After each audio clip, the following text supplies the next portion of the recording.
આજે પ્રોફેસર આલોકનાથની આંખમાં કોઈક નવી જ ચમક જોઈને તેમના મિત્ર અનંતરાયને આશ્ચર્ય થયું.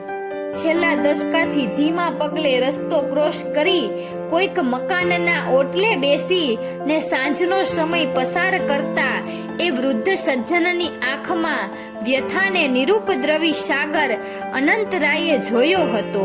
પણ આજે તપોવન આવવાના સમાચારે તેઓ ખૂબ ખુશ હતા.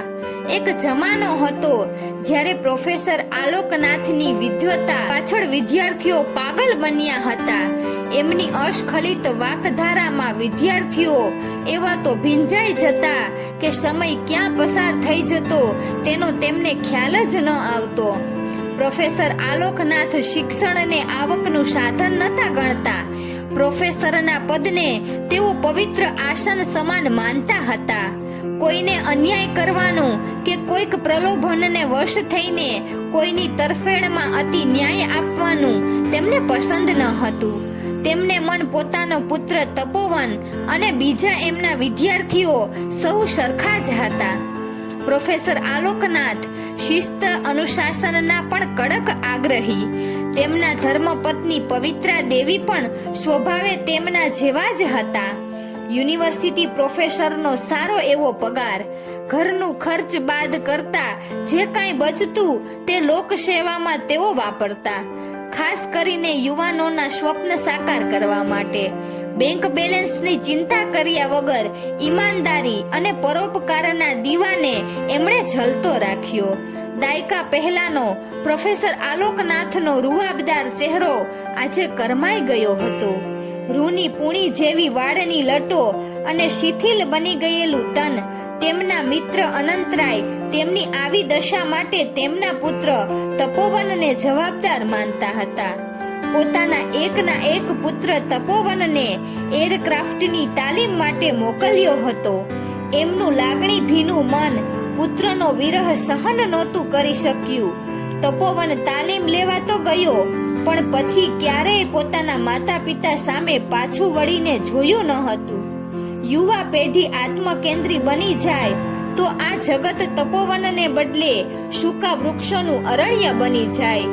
તાલીમ લેવા ગયેલા તપોવનની મુલાકાત તેના બોસની દીકરી અનોખી સાથે થઈ ગઈ હતી. તપોવનના બોસને પોતાની દીકરી અનોખી માટે તપોવન પસંદ પડી ગયો હતો અને તેમણે તપોવન આગળ અનોખી સાથે લગ્ન કરવાનો પ્રસ્તાવ મૂક્યો હતો. અનોખી પણ એરક્રાફ્ટમાં ઓફિસર હતી અને અનોખીના પિતાનો પ્રસ્તાવ તપોવને સ્વીકારી લીધો હતો. તેને પોતાને પણ અનોખી પસંદ પડી ગઈ હતી. તે પોતે જાણતો હતો કે તેના પપ્પા પ્રોફેસર આલોકનાથજી ઉદાર દિલના છે અને તપોવનની ઈચ્છાને માન આપીને અનોખી સાથેના લગ્નને જરૂર સ્વીકારી લેશે. એરક્રાફ્ટની તાલીમ દરમિયાન રજા ન લઈ શકાય માટે તપોવને કોર્ટ રાહે આલોકી સાથે સાદાઈથી લગ્ન કરી લીધા હતા. તપોવનની નોકરિયાત પત્ની અનોખીએ પોતાના દીકરા અંબરને દાદા દાદી પાસે મોકલી આપ્યો હતો અને કહ્યું હતું, પપ્પાજી, આપનો પૌત્ર અંબર આપની પાસે રહેશે તો આપને અને મમ્મીજીને ઘર ભર્યું ભર્યું લાગશે. તપોવનની ખોટ નહીં ચાલે. અંબરને આપના સંસ્કાર અને શીળી છત્રછાયાનો લાભ મળશે. બસ ત્યારથી પ્રોફેસર આલોકનાથ પવિત્રા દેવીના જીવનનું કેન્દ્ર પૌત્ર અંબર બની ગયો હતો. પણ ઉંમરના કારણે શક્તિઓ ક્ષીણ થવા માંડી હતી. ઘરમાં દોડાદોડ કરતા નાનકડા અંબરનો ભાર ઉચકવાનો પણ હવે સંધિવાગ્રસ્ત પવિત્રા દેવીના પગ વિરોધ કરવા લાગ્યા હતા. મોતિયો ઉતરાવ્યા બાદ આલોકનાથજી પણ અંબરને લઈને બહાર ફરવા જતા અચકાતા હતા. પુત્ર વધુ અનોખીનો અવારનવાર ફોન આવતો અને અંબરની ખબર પૂછી અનોખી પવિત્રા દેવીને મસ્કો મારતા કહેતી, મમ્મીજી, આમ તો હું તમને હમણાં જ તેડાવી લઉં, પણ મને ખાતરી છે કે તમને અને પપ્પાજી સ્વાવલંબી જિંદગી જીવવા ટેવાયેલા હોવાથી આશરે જીવવાનું પસંદ નહીં કરો.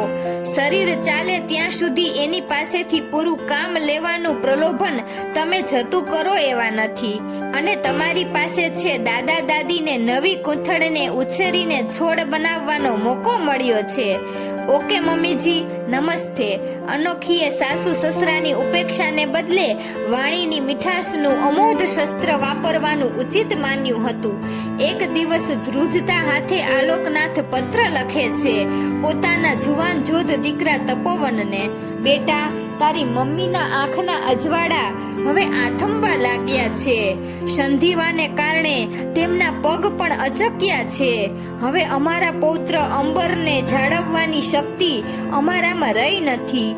અંબર પાંખો ફૂટ્યા વગરનું વિહંગ છે અને અમે પાંખો ફફડાવીને થાકેલા લાચાર પંખીઓ, બંને લાચાર. તારી મમ્મી સાથે લગ્ન કરીને હું આ ઘરમાં રહેવા આવ્યો હતો.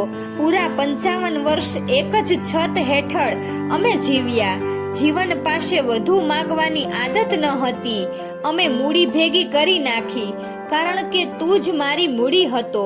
મને લાગે છે કે હવે અમારી શક્તિઓનો સૂરજ સંપૂર્ણપણે અસ્તાચળનો અતિથિ બનવાની તૈયારીમાં છે. ત્યારે અમારી અંતિમ યાત્રા તારી આત્મીયતાનું ગંગાજળ ઝંખી રહી છે. પિતા આલોકનાથના પત્રનો જવાબ આપતા તપોવનને લખ્યું હતું કે પોતે માતા પિતા અને અંબરને તેડવા આવશે. હા, થોડું વહેલું મોડું થાય. આલોકનાથ અને પવિત્રા દેવીના આનંદની કોઈ સીમા ન હતી. વહાલ સોયા પુત્રનો એક શબ્દ પણ પ્રેમાળ પિતાને વરદાન સમાન લાગે છે. ઉંમરની અસરને કારણે વૃદ્ધોના કુણા અને કરુણાશીલ હૃદયો ચાતક સમાન હોય છે. અંબર પણ હવે તોફાની અને અતિ ચંચળ બની ગયો હતો. રાત્રે પલંગમાંથી એ ગબડી પડ્યો હતો. એના માથામાં ઈજા થતા દાદા આલોકનાથે મધરાતે તેને હોસ્પિટલમાં દાખલ કર્યો હતો. અંબરને થયેલી ઈજા વિશે તેમણે અનોખી અને તપોવનને તરત જ જાણ કરી હતી. તેઓ બંને તરત જ દોડી આવ્યા હતા. આખી જિંદગી પ્રોફેસર તરીકે લોકોના છોકરાને જાળવનાર સસરા આલોકનાથ તથા સગા પૌત્રને જાળવી ન શક્યા. એ જોઈ પુત્રવધુ અનોખીના ગુસ્સાની સીમા ન હતી. સાસુ પવિત્રા દેવી પ્રત્યે પણ એને ભારે રોષ હતો. કામ ધંધા વગર બેઠાડું બની ગયેલા સાસુમા માટે તેણે કૈકેયી જેવો હલકટ શબ્દ વાપર્યો હતો. છતાં તેમનો પુત્ર તપોવન પોતાની મમ્મીને એક પણ શબ્દ કહેવા તૈયાર ન હતો. એવી અંધ માતૃભક્તિ બદલ અનોખી તપોવનને અપમાનજનક શબ્દોમાં ઠપકો આપી રહી હતી. હજી 2 દિવસ પહેલા જ પોતાનો પુત્ર તપોવન પોતાને તેડવા આવશે એવી આશા સાથે આલોકનાથે પોતાની જૂની પુરાણી બેગમાં વસ્ત્રો તથા જરૂરી ચીજ વસ્તુઓ ભરી હતી અને તેમણે પોતાનું ઘર વેચી નાખવાનું નક્કી પણ કરી નાખ્યું હતું.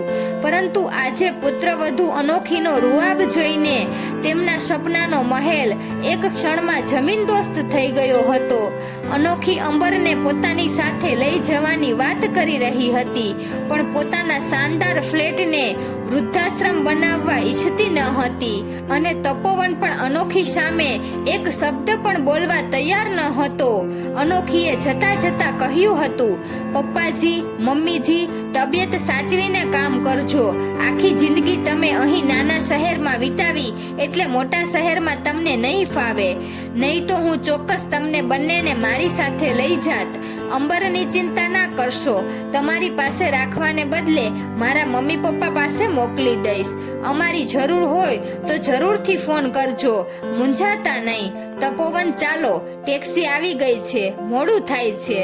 અને પ્રોફેસર આલોકનાથના પુત્ર અને પુત્રવધુને જતા જોઈ રહ્યા હતા. તેમણે પોતાનું મકાન પાડોશમાં રહેલા વિશાલને વેચવાનું નક્કી કર્યું હતું.